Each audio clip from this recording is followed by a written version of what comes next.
अस्सलाम वालेकुम व्यूअर्स, मैं हूं समीना पाशा। व्यूअर्स, आज के वीलॉग में 3 अहम खबरों से मुतालिक बात होगी। सबसे पहले तो आपको बताएंगे कि चीफ जस्टिस ऑफ पाकिस्तान और सुप्रीम कोर्ट के ऊपर किस किस्म के प्रेशर्स हैं, उन्हें किस तरह से ब्लैकमेल किया जा रहा है और उनको क्या धमकियां मिल रही हैं।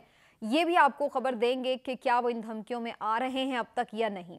इसके अलावा जिक्र करेंगे कि क्या मुमकिन फैसले हो सकते हैं सुप्रीम कोर्ट का जो आज खुद नोटिस केस है उसमें, और उसमें किसकी जीत और किसकी हार के कितने इम्कानात होंगे। और थोड़ा आगे बढ़ेंगे तो इस हवाले से भी गुफ्तगू करेंगे कि आखिर इमरान रियाज खान अभी तक भी क्यों खटक रहे हैं और उनको किस किस तरह से तंग किया जाता है। और हद तो ये है कि जिसको शहीद कर दिया उसकी फ़ोटो से भी क्यों इतने एलर्जिक हैं या क्यों इतने खौफजदा हैं, इसके ऊपर भी बात करेंगे आगे चल के आखिर में।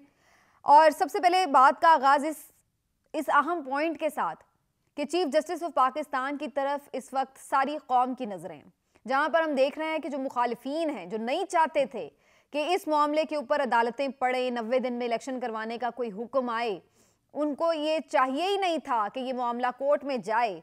जब इस पर हो गया है तो वो तो अपना प्रेशर बढ़ाए हुए हैं, लेकिन दूसरी तरफ से भी बहुत ज़्यादा ऐसा लग रहा है कि प्रेशर आ रहा है। पीटीआई जहां बहुत ज़्यादा बकअप कर रही है सुप्रीम कोर्ट को कि हम आपके साथ खड़े हैं, आप बिल्कुल डट के फैसला दें, वहीं इस चीज़ का भी एक अपना प्रेशर होता है कि जब आपसे एक्सपेक्टेशंस इस तरह की हों कि जनाब आपने एक फ़ैसला जो क्लियर है, आइन और कानून जिसके ऊपर, उसके ऊपर अगर आप फैसला देने जा रहे हैं तो उससे कैसे डिविएशन होगी, कैसे नहीं होगी। तो इसमें बहुत सारी चीज़ें हैं जिसके ऊपर बड़े ज़्यादा प्रेशर्स का सामना है।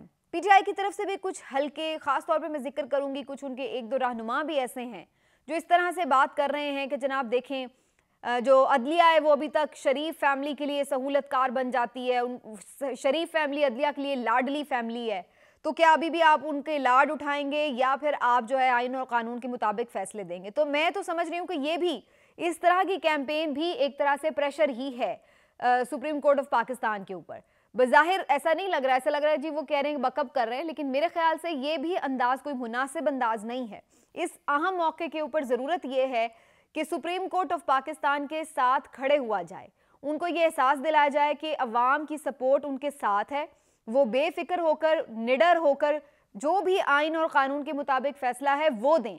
अवाम उनके साथ खड़ी होगी, जैसे कि इससे पहले भी खड़ी हुई इफ्तिखार मोहम्मद चौधरी साहब के खिलाफ जब एक रेफरेंस फाइल किया गया और जिस तरह से उनको हटाया गया ओहदे से, वो सारा मामला जिस तरह से सामने आया, उसके बाद अवाम की बड़ी तादाद, वकला ने एक मुल्क गिर जिस तरह से तहरीक चलाई और अवाम ने जिस तरह से फिर उसको सपोर्ट किया और सियासी जमातें भी उसमें शामिल हुई, सब कुछ हुआ। और उसके बाद हमने देखा कि अवाम ने अदलिया के पीछे खड़े होकर उनको एक मजबूती, एक ताकत फ्राहम की। तो यही ताकत और यही मजबूती और यही ताकत का पैगाम अवाम को पहुंचाना है इस सुप्रीम कोर्ट ऑफ पाकिस्तान को भी कि वो आपके साथ हम खड़े हैं जनाब, आप बिल्कुल निडर होकर बगैर किसी दबाव में आए फैसले दें, बजाय इसके कि हम उनको ये कहें कि जनाब देख लें आप तो शरीफ फैमिली के साथ ये करते हैं वो करते हैं, इस किस्म की बातें करें। ज़रूरत इस अमर की है कि हम उन्हें ये कहें कि ना आप इस फैमिली का सोचें, ना आप इस फैमिली का सोचें, आप सिर्फ ये देखें कि आइन और कानून क्या कहता है और उसके बाद देखें कि पूरी अवाम आपके साथ खड़ी है। तो ये है बुनियादी फ़र्क कि जो इस वक्त हमें कैंपेन्स में नज़र आना चाहिए। लेकिन बहरहाल हर कोई अपने अंदाज से जो है वो बात करता है, तो इसमें हम देखते हैं कि कुछ पीटीआई के रहनुमा बड़े ओवर द बोर्ड जाकर जो है वो चीज़ें कर जाते हैं। लेकिन मेरा ख्याल है दबाव नहीं होना चाहिए, अदालतों के ऊपर पहले ही बड़ा दबाव है और वो दबाव दूसरी तरफ से आ रहा है। दो तरीकों से मैसेज दिए गए हैं, सीधे सीधे दो मैसेज दिए गए हैं सुप्रीम कोर्ट ऑफ पाकिस्तान को। पहला मैसेज तो ये दिया गया है कि जनाब अगर आप कोई भी ऐसी हरकत करते हैं, ऐसा ऑर्डर देते हैं जो कि इस वक्त रियासत पाकिस्तान को, स्टेटस को सूट नहीं करता, तो फिर उस सूरत में कोई भी गैर जमहूरी इकदाम भी उठाया जा सकता है। अब बहुत से लोग इसकी बड़ी तशरीह करेंगे कि गैर जमहूरी इकदाम क्या होता है। कुछ लोग तो ये बात कर रहे हैं कि शायद मार्शल लॉ की धमकी दी जा रही है। तो क्या वाकई मार्शल लॉ का उन्हें डराया जा रहा है कि जनाब अगर आपने फैसला मनपसंद ना दिया तो फिर मार्शल लॉ लगा दिया जाएगा। इसके ऊपर मैं आपसे अपना एक एनालिसिस शेयर कर देती हूँ। मेरे अंदाजे के मुताबिक मार्शल लॉ के इम्कान पाकिस्तान में ना होने के बराबर है। उसकी 3 बुनियादी वजूहात हैं, बल्कि 4 वजूहात हैं उसमें। एक तो पहली वजह यह है कि इस वक्त खजाना खाली है और आमतौर पर मार्शल लॉ ऐसे दौर में नहीं लगता है कि जब बिल्कुल ख़जाना खाली हो, क्योंकि पैसों की ज़रूरत होती है आपको मुल्क चलाने के लिए। तो जब आपके पास पैसे ना हो तो फिर आप कैसे मुल्क आकर संभाल लेंगे जबकि आपके पास अवामी ताकत भी ना हो। तो ये एक बड़ा सवाल होता है। मार्शल लॉ कभी भी ऐसे दौरों में नहीं हमें नज़र आए कि जहाँ पर मुल्क की माशी हालत जो है वो अच्छी ना हो। नंबर 2 वजह यह है कि जो आलमी ताकतें हैं वो भी मार्शल लॉ या किसी भी गैर जमहूरी किस्म के तर्ज अमल को या हुकूमत को या ताकत को सपोर्ट करने में बिल्कुल भी कंफर्टेबल नहीं होती और ना ही उनके लिए वो एक्सेप्टेबल होते हैं। तो ऐसा नहीं लग रहा कि जो बड़े बड़े ममालिक हैं, जो आलमी इस्टेब्लिशमेंट है, वो भी किसी वजह से भी पाकिस्तान में मार्शल लॉ को कबूल करने के लिए तैयार होगी या उसको कोई सनद देगी काबिल कबूल होने की। तो इसके भी इम्कान कम है, एक्सेप्टेंस मुश्किल नज़र आ रही है। तीसरी जो वजह यह है कि खुद इदारे के अंदर भी हालात मुवाफिक नहीं है। नाजरीन, ये भी मैं आपको बता दूं कि इस वक्त इस्टेब्लिशमेंट के अंदर भी वाज़ेह डिविजन्स नज़र आती हैं, जो कि कुछ लोग इस बात के हामी नज़र आते हैं कि जो अवाम है वो ताकत का सरचश्मा है, तो ठीक है अवाम की जो राय हो उसको कबूल करना चाहिए। और कुछ हैं जो कुछ अभी तक बज़िद हैं, अड़े हुए हैं और वो इस चीज़ के ऊपर बज़िद हैं कि जनाब ताकत उन्हीं के हाथ में रहे। तो ऐसी सूरत में भी कि जब आपको पता हो कि आपके अंदर भी लोग बेचैन हैं और वो भी इसके ऊपर कुछ रिएक्ट कर सकते हैं, वो आपको वो सपोर्ट शायद फराहम ना करें जो आपको दरकार हो, तो उस सूरत में भी इतना बड़ा कदम उठाने का रिस्क नहीं लिया जा सकता। और आखिरी जो और सबसे इम्पॉर्टेंट बात है वो है कि पाकिस्तान में इस वक्त जो अवाम का मूड है वो भी ऐसा नहीं है कि जिसको हम ये कहें कि जनाब अवाम जो है किसी भी मार्शल लॉ को एक्सेप्ट कर लेगी। अवाम के लिए बिल्कुल ये नाकाबिल कबूल होगा और फिर हमें शायद वैसे ही हालात नजर आए जैसे कि हमने तुर्की में देखे थे। ये ना हो कि लोग फिर टैंकों के आगे लेट जाएं। तो इसलिए अवाम इस वक्त बिल्कुल भी, एक होता है ना कि आपको अवाम जब सियासी क़यादत से मायूस हुई पड़ी होती है तो मार्शल लॉ आता है तो लोग उसे भी वेलकम कर लेते हैं। 99 में जब मुशर्रफ साहब आए थे तो लोगों ने उस वक्त भी मिठाइयाँ बांटी थी। उससे पहले भी जब भी फौजी हुक्मरान आए हैं तो लोगों ने उन्हें वेलकम किया। क्यों? उस वक्त के सियासी हालात इस किस्म के थे कि लोग किसी भी लीडर से मायूस थे, तो अगर उस वक्त कोई आया तो उन्होंने उसे वेलकम कर लिया। लेकिन अब ऐसा नहीं है। अगर लोग पीडीएम की हुकूमत से मायूस हैं तो दूसरी तरफ पॉपुलर तरीन लीडर के तौर पर इमरान खान साहब एक मुतबादिल के तौर पर बिल्कुल मौजूद हैं सामने, वेटिंग लिस्ट में। सिर्फ इलेक्शन एक दरकार है उन्हें वजीर आजम की कुर्सी पर बिठाने के लिए, इसके अलावा कोई किसी भी तरह बज़ाहिर नजर नहीं आता है कि वो ना वापस इक़्तिदार में आ सकें। तो ऐसी सूरत में कि जब एक लीडर मौजूद है अवाम के अंदर जो कि उन्हें पसंद है, तो फिर वो किसी भी मार्शल लॉ को एक्सेप्ट नहीं करेंगे। तो इस वजह से अवाम का भी मूड बिल्कुल ऐसा नहीं है। तो मुझे इन तमाम वजूहात की बिना पर नहीं नजर आता कि मार्शल लॉ लगाया जा सकेगा। और आखिरी भी मैं इसमें एक वजह बल्कि ऐड कर दूं कि खुद अदालतें भी जब तक मार्शल लॉ की तौसीक ना करें, अदालतों से जब तक उनको उसकी एक सर्टिफिकेशन ना मिल जाए, तो मार्शल लॉ कैसे इम्पोज हो सकता है, आइन को मुअत्तल कैसे किया जा सकता है जबकि अदालत उसकी तौसीक ना करे। और अदालतें अगर इस मामले पर डट जाएंगी तो तब भी उनके लिए ये आसान नहीं होगा किसी भी फौजी डिक्टेटर के लिए कि वो आए और आके मार्शल लॉ लगा दे। तो इसलिए ये तमाम ग्राउंड रियलिटीज़ को सामने रखते हुए हम कह सकते हैं कि मार्शल लॉ के इम्कानात नहीं है। लेकिन बहरहाल सुप्रीम कोर्ट को ये मैसेजेस दिए जा रहे हैं, डराया धमकाने की हद तक तो ज़रूर ये कोशिश की जा रही है कि जनाब ऐसा भी कोई गैर जमहूरी अमल हो सकता है अगर बात ना मानी जाए। दूसरा जो एक हरबा आजमाने की बात हो रही है वो विद इन द गवर्नमेंट हो रही है, जिसमें ये कोशिश की जा रही है कि शायद जिस तरह से ये ऑडियो लीक्स की गई हैं, जिस तरह से मजीद रेफरेंसेस फाइल करने की बात हो रही है, उसमें शायद चीफ जस्टिस साहब को भी किसी तरह टारगेट करके उन्हें भी गैर फाल करने की उसी तर्ज पर कोशिश की जाए जैसे हमने इफ्तिखार मोहम्मद चौधरी साहब को देखा। तो ये भी खबरें आ रही हैं मार्केट में कि जनाब चीफ जस्टिस उमर अता बंदयाल साहब जो बड़ा खटक रहे हैं इस हुकूमत को। हालांकि हैरानी इस बात पर हो रही है कि ये हुकूमत तो खुद चीफ जस्टिस साहब के फैसले की वजह से ही बन पाई थी। आपको याद होगा जब कासिम सूरी साहब की रूलिंग को ख़त्म किया गया था, कलअदम करार दिया गया था, जिस तरह से उस वक्त वोट ऑफ नो कॉन्फिडेंस पर वोटिंग कराई गई थी, तो ये तो सारा मामला ही चीफ जस्टिस के फैसले की वजह से हुआ था। तो आज वही चीफ जस्टिस इनको इतने बुरे लग रहे हैं, इतने खटकना शुरू हो गए हैं, उनके ऊपर बेंच फिक्सिंग के इल्जामात लग रहे हैं, न जाने क्या क्या हो रहा है। और अब शायद उससे एक कदम बढ़कर मजीद ये लोग एक हमाकत करने वाले हैं, और वो हमाकत शायद इसी तरह की हो कि कोई उन्हें गैर फाल करने की कोशिश की जाए या उनके खिलाफ कोई रेफरेंस दायर किया जाए। लेकिन मुझे लगता है कि इस बार भी अगर कोई ऐसी साजिश रचाई गई तो इस हुकूमत को मुंह की खाना पड़ेगी, क्योंकि अगर इफ्तिखार मोहम्मद चौधरी के पीछे लोग खड़े हो सकते हैं तो क्या फिर इस चीफ जस्टिस के पीछे लोग खड़े नहीं होंगे? क्या वुकला उनके पीछे तहरीक चलाने के लिए तैयार नहीं होंगे? अभी कल बार के इलेक्शंस में क्या हुआ है? बार के इलेक्शंस में अभी कल हमने ये देखा है कि पाकिस्तान तहरीक इंसाफ के हिमायत याफ्ता उम्मीदवार जीत गए हैं, बड़े बड़े मार्जिन से जीते हैं। तो ऐसी सूरत में अगर आप ये सोच रहे हैं कि जनाब आप ऐसी कोई गैर आइनी, गैर कानूनी, साजिशी हरकत करेंगे और सब हाथ पे हाथ धरे बैठकर तमाशा देखेंगे, तो ये हिमाकत करने वालों की बिल्कुल उसी तरह की एक भूल होगी जो उन्होंने रजीम चेंज ऑपरेशन के लिए सोचा था उस वक्त की थी। तो ये एक इस वक्त जो है प्रेशर टैक्टिक्स हैं जो कि भेजे जा रहे हैं मुख्तलिफ पैगामात सुप्रीम कोर्ट को, लेकिन अभी तक सुप्रीम कोर्ट इस बात पर डटी हुई नजर आ रही है कि जो आइन और कानून के मुताबिक फैसला होगा वही दिया जाएगा। अब वो फैसला 3 सूरतों में आ सकता है। पहली सूरत तो ये है कि शायद जैसे कि आइन क्लियर है कि 90 दिन में इंतखाब कराओ, तो शायद इंतखाब ही की तरफ यही फैसला आएगा क्लैरिटी से कि जनाब इंतखाब कराएं। ये भी हो सकता है कि जैसे असेंबलियां बहाल करने के हवाले से जस्टिस अतर मिनल्ला साहब ने ये कहा कि जनाब असेंबलियों की तहलील क्यों कर कैसे मुमकिन हुई, इसको भी देखा जा सकता है। तो अगर ऐसे मामले के ऊपर ही डिस्कशन क्लोज हो जाए कि जनाब असेंबलियों की तहलील ही ठीक नहीं हुई थी क्योंकि जी किसी ने डिक्टेट किया और जी असेंबली वजीर आला ने डिसॉल्व कर दी थी, वैसे मुझे इसका इम्कान कम नज़र आता है।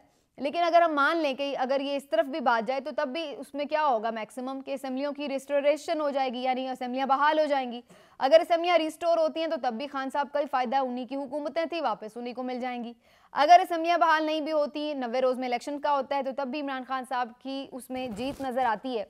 और तीसरा जो फैसला आ सकता है मुमकिन है वो ये भी हो सकता है कि चीफ जस्टिस साहब और जो भी ऑनरेबल कोर्ट है वो इसको भेज दे पार्लियामेंट की तरफ कि भाई आप ही इसके ऊपर कंसेंसस के साथ कोई चीज़ अपनी डिसाइड कर लें और इस मामले को ख़त्म करें।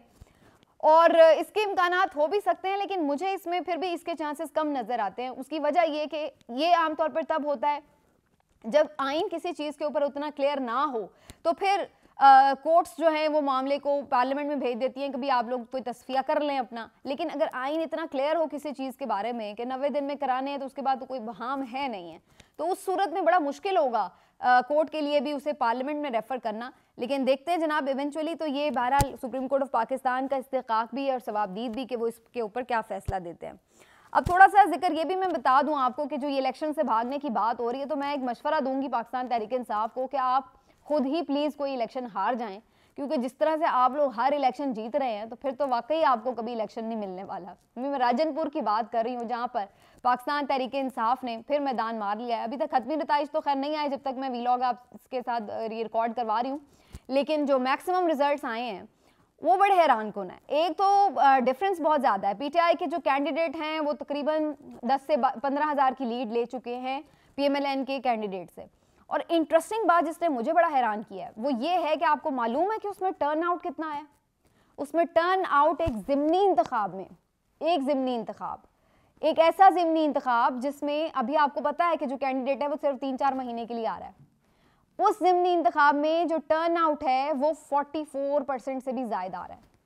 यानी इतना आमतौर पर जनरल इलेक्शन का टर्न आउट होता है जितना ज़िमनी इलेक्शन का टर्न आउट आ रहा है। ये एक बड़ी हौसला अफजा बात है। इसका मतलब है कि अवाम अभी तक बिल्कुल भी उस नहज पे नहीं आए हैं कि जहां पर हम ये समझें कि वो बिल्कुल डिसअपॉइंट हो गए हैं, लाताल्लुक हो गए हैं सिस्टम से, बल्कि अभी भी वो इसी सिस्टम में रहते हुए अपनी जंग लड़ रहे हैं, अवाम अपने हक छीन रहे हैं। और जहां उन्हें मौका मिलता है कि वो पलट कर अपना रिएक्शन दे सकें तो वो भरपूर अंदाज में दे रहे हैं। और यही वो रिएक्शन है जिसकी मैं बात कर रही हूँ कि 44% लोग अगर घर से बाहर निकल कर ज़िमनी इलेक्शन में वोट डाल रहे हैं तो दैट मीन्स कि वो अपना हक़ राय दही इस्तेमाल करना भी जानते हैं और उसको छीनना भी जानते हैं, वो वोट की ताकत पर यकीन रखते हैं।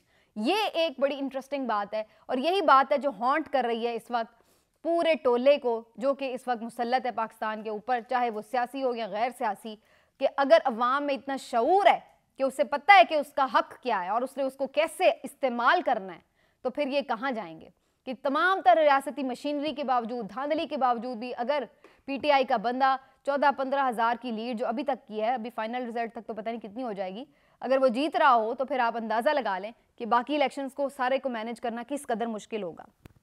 और आखिर में मैं बात करूंगी जो वाक़या पेश आया क़ज़ाफ़ी स्टेडियम में।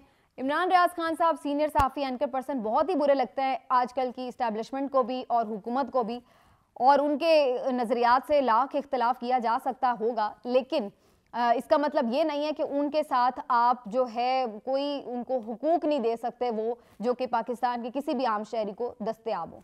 इमरान रियाज खान साहब अगर एयरपोर्ट से बाहर जाने की कोशिश करते हैं किसी निजी दौरे पर तो उनको एयरपोर्ट पर रोक लिया जाता है। क्यों भाई, क्या वजह है? उनको क्यों नहीं कहीं जाने की इजाज़त है या आज़ादी है? क्यों, कौन सा जुर्म कर रखा है उन्होंने? कहाँ पर वो कोई दहशतगर्द हैं कि जो वो तो बंदा पाकिस्तान में मौजूद है, हर तरह के हालात सह के भी मौजूद है, तो फिर आपको क्या तकलीफ है कि उसे बाहर नहीं जाने देते?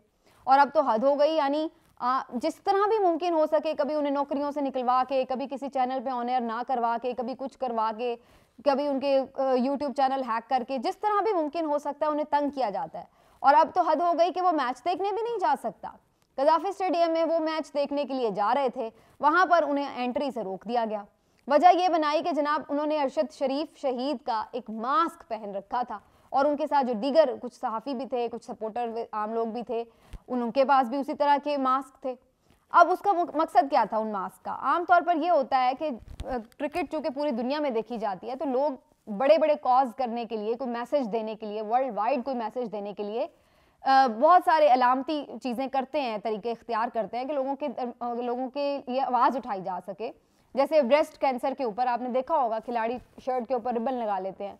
कोई और वाक़या खुदा न खास्ता अगर कोई सानिहा मुल्क में या कहीं पे किसी दुनिया में कोई दहशतगर्दी का बड़ा वाक़या हुआ है, काले रिबन पहन के खिलाड़ी खेल रहे हैं या शायकीन कोई ऐसा मामलात कर लेते हैं कि जिससे कोई मैसेज दिया जाता है, तो ये तो एक बड़ी कॉमन सी बात है क्योंकि आवाज़ वहाँ से ज़्यादा फैलती है। तो अरशद शरीफ शहीद के साथ जितना जुल्म हुआ है, जिस तरह से उसको शहीद किया गया और उसके कातिल आज तक गिरफ्त से बाहर हैं, तो अगर उसके लिए इंसाफ तलब करने के लिए अगर कोई तरीकाकार इख्तियार किया जा रहा है तो किसी को उससे क्या तकलीफ हो रही है? क्यों उसको रोका जा रहा है? अरशद शरीफ शहीद की तस्वीर लेकर अगर कोई शख्स स्टेडियम में दाखिल हो रहा है तो उससे किसी को क्या नुकसान है? वो कहाँ से एंटी स्टेट एलिमेंट हो गया? ये उन्हें कहा जा रहा है कि जी ये एंटी स्टेट एलिमेंट है जी, इसलिए आप अंदर नहीं जा सकते। एक तो इमरान रियाज और ऊपर से अरशद शरीफ भी। अब क्या करें बेचारे पुलिस वाले? फेंटी लगाई, कोशिश की, रोकने की, मारधाड़ हुई वहाँ पे, लेकिन एंट्री नहीं दी गई। बाद में फजूल से बहाने लगाए जा रहे थे, टिकट नहीं था, ये था, हालांकि वो टिकट उस वक्त सामने खड़े दिखा रहे थे कि टिकट तो है उनके पास। लेकिन ये इमरान रियाज के साथ भी ज्यादती है कि उनको आप बुनियादी जो उनके शहरी हुकूक हैं वो ना दें, और शहीद अरशद शरीफ के साथ तो फिर है ही ज्यादती कि जिसको आज तक इंसाफ तक नहीं मिला और उसके बाद इंसाफ के लिए आवाज़ उठाने को भी अगर वो आवाज़ भी दबाने की कोशिश की जाए तो। लेकिन अरशद शरीफ शहीद एक मासूम चेहरा, जिस तरह से उसको चेहरे से आप लोगों को खौफ आता है, उसकी वजह क्या है? उसकी वजह ये है कि उस मासूम चेहरे पे जो सच्चाई है वो आपके भयानक चेहरे की है। वो वही सच्चाई है कि जो वो जिंदा जब था तो तब वो बोल रहा था, आज वो जिंदा नहीं भी है तो उसकी चेहरे में वो सच्चाई आज भी नजर आती है और लोग वो पढ़ लेते हैं कि वो किसके बारे में बात करता था और क्या बात करता था। और यही लोग हैं जो उससे आज तक खौफजदा हैं। वो अपना काम मर के भी कर रहा है, करता चला जा रहा है। मिलते हैं अगले वीलॉग में, अपना ख्याल रखिए, अल्लाह हाफ़िज़।